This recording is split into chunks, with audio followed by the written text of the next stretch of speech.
Peace be with you. Welcome to the Dean Show. For those that were with us last week, Hamza met Ted, Ted met Hamza, the human connection. We were sharing, Ted asking some questions. It was going really great. So this is the part 2 to that. Don't go anywhere. We'll be right back. This is the Dean Show.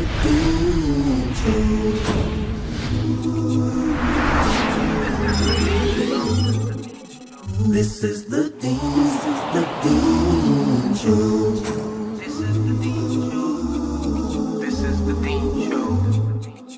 This is the Dean Show.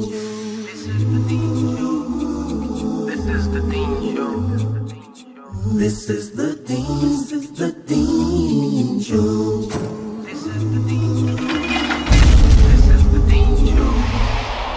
Back here on the Dean Show, one of the unique things about the Dean Show is that along with sharing this message, clearing the misconceptions, we really define the words here. I want you to start off this session with Ted defining what is, because we've thrown around Muslim, Islam. What are these words? What do they mean? What does Islam mean? Well, Islam essentially means the submission, the peaceful submission to God. And a Muslim is someone who peacefully submits to the will of God. He says, my will comes from my ego.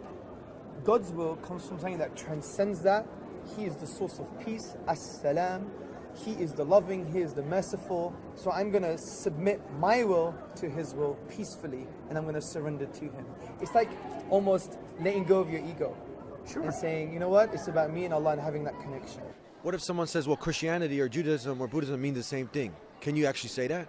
Well, Buddhism, for example, and I used to be like a Buddhist. I used to love the Tibetan tradition. You used to be a Buddhist? Well, I used to get involved in the Tibetan tradition. My brother was very involved in this kind of agnostic Buddhist philosophy. It's very interesting. And there's some parallels with Buddhism and Islam based on, thinking and tafakkur, reflection, and tadabbur, pondering.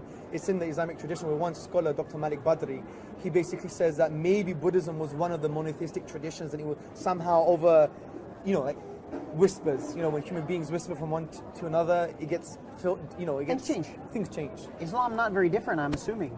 That I would assume, and this is a gross assumption, Yeah, of course, yeah. I didn't grow up and I haven't been around for 1600 years in this conversation, in that the Islam that was worked with even in the medieval times versus the conversation that is today, that just like everyone else, it has evolved to subsist. So if I'm asking the question, if it's a question, much like Buddhism, was this the monotheistic thing? Yes, of course. What is the conception of what you see to come based on that where we've been?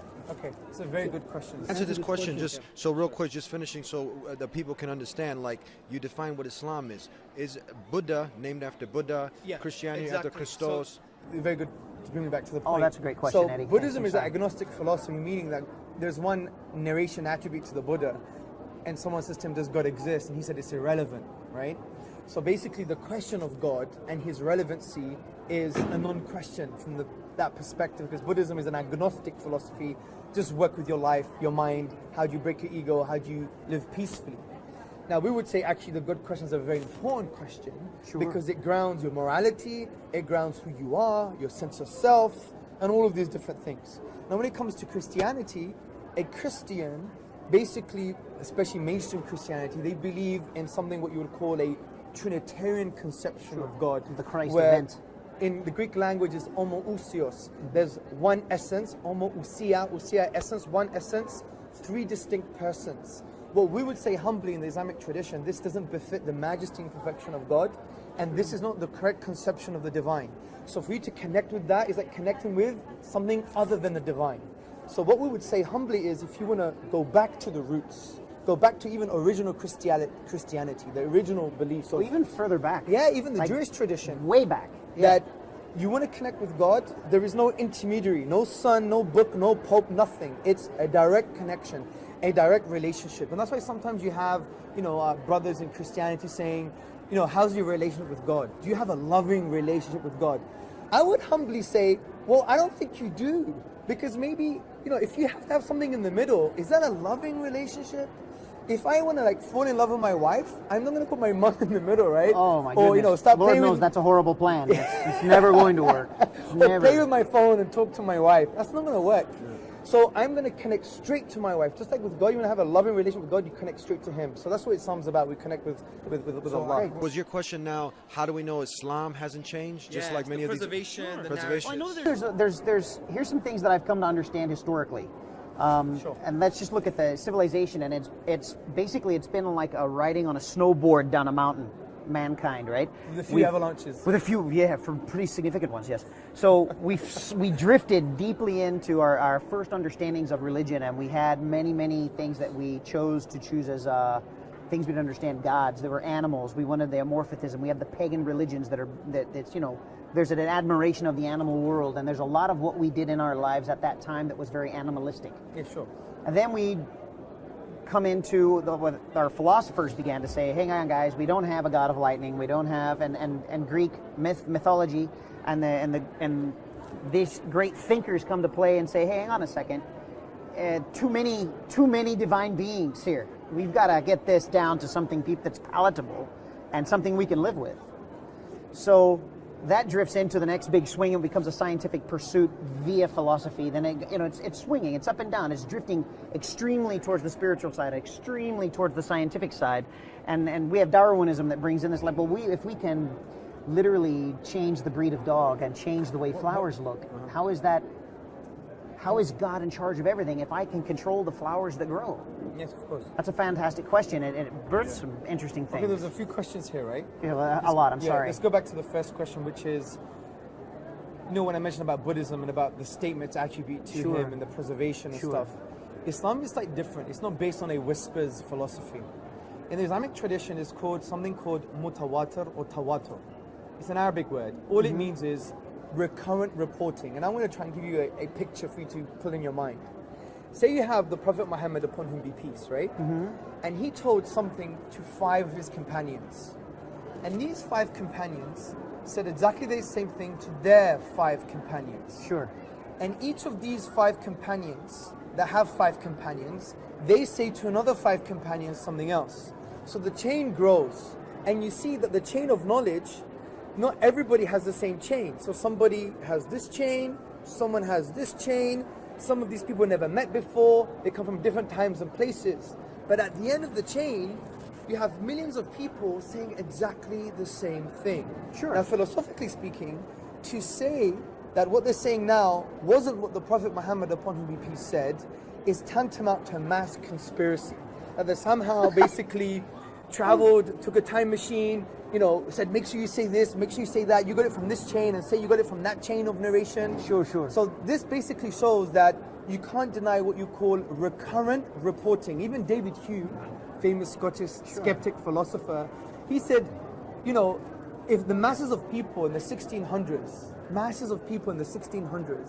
actually said that there was 8 days of darkness, and it was reported by everybody from different peoples and different times and places, then to deny this would be absurd. And he was a skeptic. Certainly. He even denied causality in a way, right? Sure. So this is an Islamic historical principle, and all of the prophetic traditions, and even the Quran, has come via this scientific method, or that's the wrong It word is a to scientific use, method. this historical principle. Sure. So to deny a statement of the Prophet Muhammad that's authenticated, upon him be peace, and to deny the Quran is actually like denying Plato, Aristotle, World War I, World War II, Sure. all the known history. So that's why Right. we have a very preserved tradition. Very exciting. I'm you know, I don't want to cut them off, but we got to go to break, and we'll be right back with more here on the Dean Show. Don't go anywhere. Please subscribe to The Dean Show. Follow us on our official Facebook and Twitter pages in the links below. Please also help support The Dean Show by making a donation in the link below. Back here on the Dean Show, Hamza, tell us, in my studies in comparative religion, I have not found any other book that A, has been preserved, tamper-free, tamper-proof, like the Quran, preserved in the original Arabic language, with the challenge, as you stated earlier, if you find one contradiction, God Almighty is saying, in the Quran that it can't be from God. But do you find any other book making the claim like it does? On every page you see Allah, God's name mentioned. Yes. And you see that now it's claiming that, look, I am your creator, I created the universe, try to disprove it. If you can't, then it's not from me. Do we find that in the Bible? Do we find that in Buddha? My limited I knowledge, have not no. found it. Have you? From my limited knowledge, no. And what's interesting You about the you Quran- understand the point? I do. Like the Quran basically makes a challenge, like a falsification test. It says in the second chapter, 23rd verse, Sure. وَإِن كُنْتُمْ فِي رَيْبٍ مِمَّا نَزَلْنَا عَلَىٰ عَبْدِنَا, and it continues. Basically, if you're in doubt about this book we have sent down to our servant, referring to the Prophet Muhammad, upon him be peace, and bring one chapter like it, right? Also, the Quran says in the same chapter that if this wasn't from God, there'll be ikhtilafan kathir, meaning many discrepancies. You know what's very interesting about this term, by the way, it's off the topic, but it relates. It says there'll be many discrepancies. So there's two things you could do. Firstly, you could look at the whole of the Quran and see if there's any discrepancies. That's the first way. Or, if you're a logician, you could find out how many times the word discrepancy is mentioned. Ikhtilafan in that form is only mentioned once, which is quite interesting. Anyway, so the point here is... It's smart. It is very smart, right? So the thing with the Quran, it makes this challenge. It doesn't hide and say, just have blind faith. Just believe because I said so. It challenges mankind. It addresses man, it addresses Ted, how address should be addressed. You have a brain, you have a heart, use it. And God is saying, look, here's this text. It did come 1400 years ago. It's making amazing claims for itself. Sure. But it's saying, here's a challenge. If you don't believe this from the Creator, then discuss it, challenge it, engage with it. And what I would argue is that this forms the basis for a whole array of arguments and things that we can assert that this book is from the divine. Let me give you one very small one just to get the thinking going, right? The Quran was revealed over a 23-year period. This is a historical fact. It was revealed in piecemeal over 23 years for specific times and places. Then it was put together as al-kitab, as a book, as a physical text. Now, if it was revealed over a 23-year period for specific times and places, then I want to ask a question. How on earth does it have its structural and mathematical coherence? Take, for example, the second chapter. It has 286 verses. The chapter was revealed over a 9-year period, intensely over a 2-year period, right? Now, if you do a karate chop in the middle, you have the 143rd verse. Do you know what word you find? Middle. Now, this is interesting. Now, go to the third chapter. It says the likeness of Jesus is like the likeness of Adam. Because there was an argument from the Christians, right? That, look, you know, he had no father, therefore his father's God, which we don't believe, right? And Allah is saying, wait a minute, but the likeness of Jesus is like the likeness of Adam. You believe in Adam, he had no father, but you don't say that God's his father. You say he was created by God, right? Now, the key word here is likeness. Because Adam is mentioned 25 times in the Quran, and so is Jesus mentioned 25 times in the Quran. You know what's interesting? Up to this verse, they're both mentioned 7 times each. And that for me is remarkable. Now, there's more. For example, if you go to the shortest chapter, Surah Al-Kawthar, which is only 3 lines, and remember the Quran says, bring one chapter like it. It has 10 lexemata. Lexemata are units of meaning. A unit of meaning is not just a word, you can have a preposition with a word, right? Correct. You have 10 units of meaning. What's interesting is each verse uses only 10 letters. And what's even more interesting is that the whole chapter uses only 10 letters once. Right? If you consider the Hamza as a partial letter, it's not a real letter, it's like a quasi letter. That's very interesting. And there are many more of these kind of structural features. So for me, the Prophet Muhammad, upon whom he be peace, didn't have a computer, didn't have a calculator, he didn't even write things down. Now what's very interesting is that these verses were wrote over a 23-year period, yet we didn't have a computer, but it was compiled together to have this amazing structural coherence. For me, humbly, I don't think there's a naturalistic explanation. That's just one. Now there is another one. Take, for example, revealing of lost historical knowledge. The Quran, many claim say it's borrowing from the Jewish tradition and the Bible, right? But this is false, for one specific reason. The Bible mentions Pharaoh. The Torah mentions Pharaoh. The Quran mentions Pharaoh. Big deal. But also the Quran mentions king for the leader of the Egyptians also. And it mentions it in a distinct way. It mentions Pharaoh at the time of Moses and Al-Malik, king, at the time of Joseph. And it doesn't conflate them, doesn't use... There's no conflict There's in no the conflict, timeline. yes. But in the biblical tradition and the Jewish tradition, there's this conflict, right? Oh, That- it's rampant from every it's single not, book. Yeah, it's not accurate from that perspective. Now, Almost this is- purposefully inaccurate. Now this is now this is a minute detail. If you were to take away this word, it wouldn't affect the message of the Quran. However, it remains distinct that it mentions Pharaoh for the time of Moses, king for the time of Joseph. Sure. But the question here is this. At that time, we had no access to the hieroglyphics, which was the pictorial language of the Egyptians. It was a dead language. We have no oral tradition, no historian, no culture that even knew that language at that period. It was dead. Now, We I have a revived- question regarding that particular Sure. part, and this is the part that I don't even pretend to. First of all, I've learned a great deal about the Quran in just this very short, No, of course, elegant, yeah, sure. elegant explanation. Thank you for that. And in that, I'll add that I have never doubted the fact that it's amazing, in and of itself, as a creation, as a book. It's a fantastic demonstration. And I also, correct me if I'm wrong, is it not taught through song? It's like a recital. Thank you. A recital and song. Now, I didn't grow up in England. I have a year and a half, nearly 2-year-old little girl. I have a song that I've heard. There once was a dude from York who had 100 men. Yes. He marched them up to the top of the hill and then down to the bottom again. When they were halfway up, they were neither up nor down. And it's the same thing over and over and over That's again. a good rendition. Right? Well, yeah, I totally butchered it because, you know, I know I'm in a hurry. But Someone called 911. He's murdered right, the song. I've completely committed a crime against that song, which would probably be my very first introduction to Islam. It's been very difficult for me to do it with No, of any course, amount sure. of elegance such as your No, own. don't be silly. I'm grateful for that. We're going to take a break now, and we'll be right back with more for our last segment here on The Dean Show. Don't go anywhere. Please subscribe to The Dean Show. Follow us on our official Facebook and Twitter pages in the links below. Please also help support The Dean Show by making a donation in the link below. Back here on The Dean Show. Please, Hamza, go ahead and take off. You were explaining About the historical about the point. historical point. So hieroglyphics was a dead language, and we found out the Rosetta Stone, which was a stone that enabled us to translate the hieroglyphics in, I think, the end of the 20th century. And when we understood the hieroglyphics, we find out that actually the Bible and the Torah are wrong and the Quran is accurate, specifically because in the Old Middle Kingdom, which was the time of Joseph, they were using the kind of title as the king for the leader of the Egyptians. And then the New Kingdom, which is the time of Moses, they started to call him the Pharaoh, which I believe means the great house.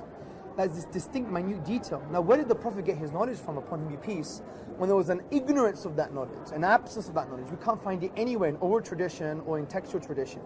We can't find it in historical books or even religious tradition. So the claim that he copied the Bible was quite interesting, because therefore, fine, maybe he copied the Bible, but then he corrected his mistakes. Well, how do you know there were mistakes? And where did he get the correct information from?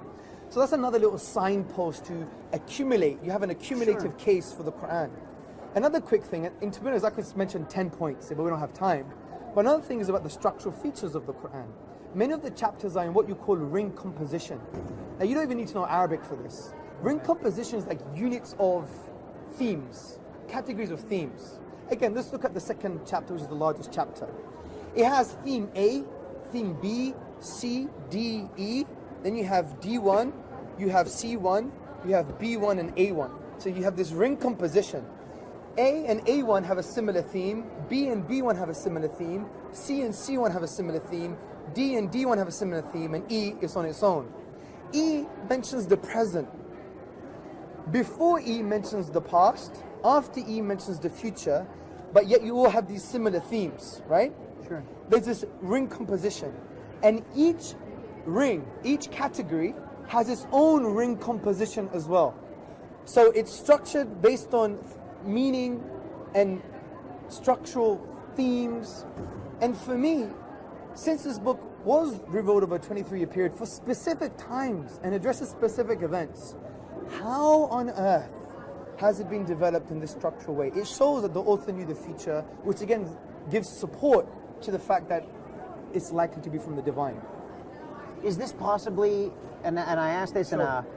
a really curious at this Of point in course. time, is that is it not a possibility to have, because of being written over a 23-year span of time, that the ability to ascertain cyclical occurrences, much like the seasons, much like the growing of crops, much like the coming and going of leadership, much like the migration of crops and animals. That within this span of time, to write the accountants of up to a singular point, and then also write the accountants of what they believe will come to pass based off of this evidence, having seen that cycle come to a close, and the next natural thing for life to do is to repeat itself. Are we not seeing something potentially being described here in the Quran as the natural order of the cyclicality of life itself? That's a good question. I think the only problem with that is that ring composition is not a new thing. And I don't want to assume that they wrote that not having our education. We're definitely not smart about the same things. Sure. People in literature developed structures called ring composition. Sure. The only problem is, it's almost impossible to develop ring composition if you're addressing new realities over your career of prophetic career, your religious career, if you like. Ring composition works if you make a story up, right? But this was events that happened, and there were verses that were addressing those specific events. Okay. Now, for it to have almost like a prearranged structure, it's as if you knew what events were going to happen, which was almost impossible. Well, and we look down upon that today with someone that could tell us that in the year 2022 we're going to have this happen, By the or way, in the year, yet there is a prophetic notion to most of what's taught. But by the way, we're not talking about the future. It's not prophecies. It's talking about if this happens, then do this, right? Okay, I But understand. yet all of these verses were specific to context and time, many of them, Okay, right? now I get it. Yeah, Okay. so you have this ring composition. It was almost a manual to, in response to these conditions in life, this is the best path to take. And yet it has this amazing structure over those ruled over 23 Okay. periods. The other thing I want to mention is relevancy. Now, the Quran basically wants to address the human mind.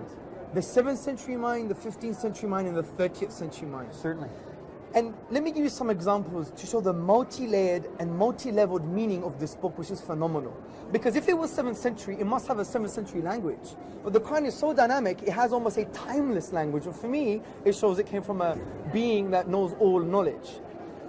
Take, for example, the word alaqa. Alaqa means blood clot, or an embryo, or something, or Certainly. part of the human development. And you can find it in chapter 23, verse 14. Now, the word alaqa has 5 major meanings. Blood in a general sense, a blood clot, a leech or worm or clay that sticks to the hand, or something that clings. Now, for the 7th century Arab, he knew that based on dissections and abortions, the embryo looked like a blood clot. Certainly. So the Quran is saying, look, you were this and now you're here. Look at the wisdom in the universe. There must be a creator who deserves to be worshipped. Certainly. But if you fast forward in the 15th century, we developed the microscope. And we look into the microscope, day 20 to 25, what do we see? We see the embryo, it looks like a worm. Dr. Dale Lehman, in his book Anatomy Demystified, says it looks like a worm. Which is another interpretation of the word. Exactly. So it relates to that multi-leveled meaning. But then after, if it might not have a scientific meaning, because science changes. Sure. So science could be wrong, right? Well, that's the whole point of science, Exactly. is to test and prove and continue Exactly. on. But this is the beautiful thing. Forget the empirical scientific understanding here. Take a spiritual understanding and say, well, maybe God is not talking about anything scientific. Maybe it's existential, referring to the self. Being was here before our thought about being was here. He's saying that we were leech. He's saying that you're like a parasite. You had a parasitic relationship with your mother. If you study embryology, you see that the baby drains the resources of its mother. Certainly. And the leech, if it were to be sucking my hand now, it drains my resources. It takes everything it needs from my blood. And from the get-go, both the leech and the embryo act in this parasitical way. Drains from the resources of its host, mother, Right. Yep. my hand in this case. Now, what's very interesting, Professor Lord Winston from Imperial College University said exactly the same thing. He said, embryo and leech act in the same way. So it's as if the Quran is saying, hey you, Mr. Arrogant, Mr. Businessman, Mr. Think You Know It All, Mr. Self-Sufficient, you were dependent on your own mother. And ultimately your mother and everything in creation is dependent on God. So willfully and willingly lower the wing of humility and mercy to your mother, because Certainly. she peacefully and willingly and compassionately drained her resources for you. You are a leech. So there may be a spiritual perspective. Now, the reason I'm giving these examples is because isn't it amazing and fascinating, although you have a limited scope of meaning for certain words in the Quran, that it addresses a 7th century mindset, a 15th century mindset, and a 21st century mindset. For me, that's a dynamic text, and that's very important. Let me just give you one final example. One final example. The Quran says that the sun and the moon have their own orbits, right? They swim. The word is yasbahuna. Now you can look into the universe as with your naked eye as a 7th century Arab with sandals and say, wow, they're swimming in the cosmos. But that can also relate to celestial mechanics. They have on its own orbit. But you may be thinking, the sun has its own orbit? Yes, the 7th century Arab believed that the sun was going around the earth, which is wrong. But it addresses their mentality. Well, so that was a hiccup in time. well, it's not even that. It's to address their mentality to make them realize there's power and wisdom in the universe. But you know what's very interesting? The sun does have its own orbit, according to modern physics. Oh, modern physics has broken it out. Yeah. It orbits the Milky Way, and it takes 226 million years to orbit. And if you look at amazing diagrams of the universe, the sun is doing this orbit, and there's things, and the planets are going around it. It's phenomenal. So do you understand one word addresses a 7th century mindset, 15th and 13th, and any century mindset? So for me, it seems to me, when you add all these accumulative things together, plus the life of the Prophet Muhammad upon him peace, which is another question and maybe another show, then it should make you think and say, what's the best explanation for this? We're almost out of time. We got 1 minute left.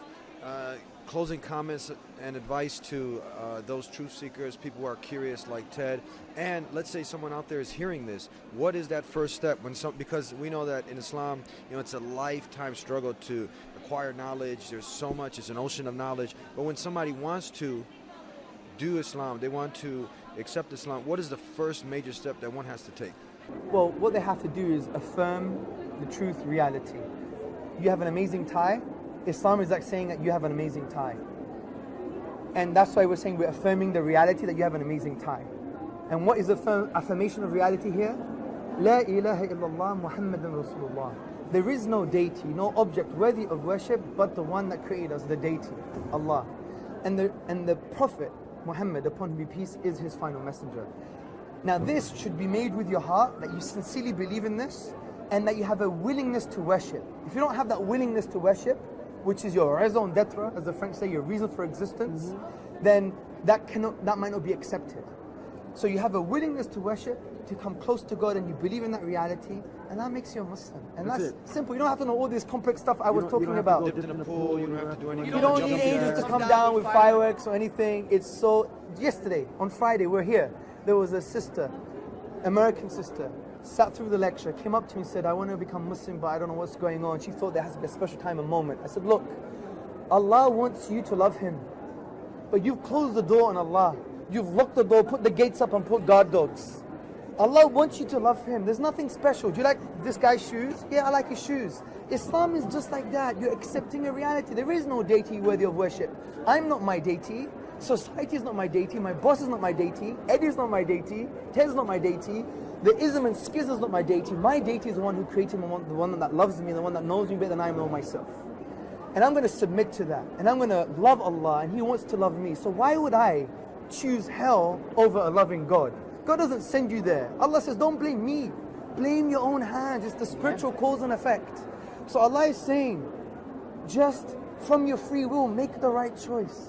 And I told her, unlock the door, remove the dogs, take away the gate, open the door, and just embrace the love of Allah.